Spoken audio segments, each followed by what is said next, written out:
शनिदेव लंगड़े क्यों और उन पर तेल चढ़ाने की परंपरा कब से? शनिदेव दक्ष प्रजापति की पुत्री संध्या देवी और सूर्य देव के पुत्र है। यह नवग्रहों में सबसे अधिक भयभीत करने वाला ग्रह है। इसका प्रभाव एक राशि पर 2.5 वर्ष और 7.5 के रूप में लंबी अवधि तक भोगना पड़ता है। शनिदेव की गति अन्य सभी ग्रहों से मंद होने का कारण इनका लंगड़ाकर चलना है। वे लंगड़ाकर क्यों चलते हैं, इसके संबंध में सूर्य तंत्र में एक कथा है। एक बार सूर्य देव का तेज सहन न कर पाने की वजह से संध्या देवी ने अपने शरीर से अपने जैसी ही एक प्रतिमूर्ति तैयार की और उसका नाम स्वर्णा रखा। उसे आज्ञा दी कि तुम मेरी अनुपस्थिति में मेरी सारी संतानों की देखरेख करते हुए सूर्य देव की सेवा करो और पत्नी सुख भोगो। यह आदेश देकर वह अपने पिता के घर चली गई। स्वर्णा ने भी अपने आप को इस तरह ढाला कि सूर्य देव भी यह रहस्य न जान सके। इस बीच सूर्य देव से स्वर्णा को 5 पुत्र और 2 पुत्रियां हुई। स्वर्णा अपने बच्चों पर अधिक और संध्या की संतानों पर कम ध्यान देने लगी। एक दिन संध्या के पुत्र शनि को तेज भूख लगी तो उसने स्वर्णा से भोजन मांगा। तब स्वर्णा ने कहा कि अभी ठहरो, पहले मैं भगवान का भोग लगा लूं और तुम्हारे छोटे भाई बहनों को खिला दूं, फिर तुम्हें भोजन दूंगी। यह सुनकर शनि को क्रोध आ गया और उन्होंने माता को मारने के लिए अपना पैर उठाया तो स्वर्णा ने शनि को श्राप दिया कि तेरा पांव अभी टूट जाए। माता का श्राप सुनकर शनिदेव डरकर अपने पिता के पास गए और सारा किस्सा कह सुनाया। सूर्यदेव तुरंत समझ गए कि कोई भी माता अपने पुत्र को इस तरह का श्राप नहीं दे सकती, इसलिए उनके साथ उनकी पत्नी नहीं, कोई और है। सूर्यदेव ने क्रोध में आकर पूछा कि बताओ तुम कौन हो। सूर्य का तेज देखकर स्वर्णा घबरा गई और सारी सच्चाई उन्हें बता दी। तब सूर्यदेव ने शनि को समझाया कि स्वर्णा तुम्हारी माता नहीं है, लेकिन मां समान है, इसलिए उनका दिया श्राप व्यर्थ तो नहीं होगा, परंतु यह इतना कठोर नहीं होगा कि टांग पूरी तरह से अलग हो जाए।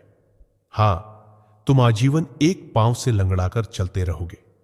शनिदेव पर तेल क्यों चढ़ाया जाता है, इस संबंध में आनंद रामायण में एक कथा का उल्लेख मिलता है। जब भगवान राम की सेना ने सागर सेतु बांध लिया, तब राक्षस इसे हानि न पहुंचा सके। उसके लिए पवन सुत हनुमान को उसकी देखभाल की पूरी जिम्मेदारी सौंपी गई। जब हनुमान जी शाम के समय अपने इष्टदेव राम के ध्यान में मग्न थे, तभी सूर्यपुत्र शनि ने अपना काला कुरूप चेहरा बनाकर क्रोधपूर्वक कहा, हे वानर, मैं देवताओं में शक्तिशाली शनि हूं। सुना है तुम बहुत बलशाली हो। आंखें खोलो और मुझसे युद्ध करो, मैं तुमसे युद्ध करना चाहता हूं। इस पर हनुमान ने विनम्रतापूर्वक कहा, इस समय में अपने प्रभु का ध्यान कर रहा हूं, आप मेरी पूजा में विघ्न मत डालिए। आप मेरे आदरणीय कृपा करके यहां से चले जाइए। जब शनि लड़ने पर ही उतर आए तो हनुमान ने शनि को अपनी पूंछ में लपेटना शुरू कर दिया, फिर उसे कसना प्रारंभ कर दिया। जोर लगाने पर भी शनि उस बंधन से मुक्त न होकर पीड़ा से व्याकुल होने लगे। हनुमान जी ने फिर सेतु की परिक्रमा शुरू कर शनि के घमंड को तोड़ने के लिए पत्थरों पर पूंछ को झटका दे देकर पटकना शुरू कर दिया। इससे शनि का शरीर लहूलुहान हो गया, जिससे उनकी पीड़ा बढ़ती गई। तब शनिदेव ने हनुमान जी से प्रार्थना की कि मुझे बंधन मुक्त कर दीजिए, मैं अपने अपराध की सजा पा चुका हूं, फिर मुझसे ऐसी गलती नहीं होगी। इस पर हनुमान जी बोले, मैं तुम्हें तभी छोड़ूंगा जब तुम मुझे वचन दोगे कि श्रीराम के भक्त को कभी परेशान नहीं करोगे। यदि तुमने ऐसा किया तो मैं तुम्हें कठोर दंड दूंगा। शनि ने गिड़गिड़ाकर कहा, मैं वचन देता हूं कि कभी भूलकर भी आपके और श्रीराम के भक्त की राशि पर नहीं आऊंगा, आप मुझे छोड़ दे। तब हनुमान ने शनिदेव को छोड़ दिया। फिर हनुमान जी से शनिदेव ने अपने घावों की पीड़ा मिटाने के लिए तेल मांगा। हनुमान ने जो तेल दिया उसे घाव पर लगाते ही शनिदेव की पीड़ा मिट गई।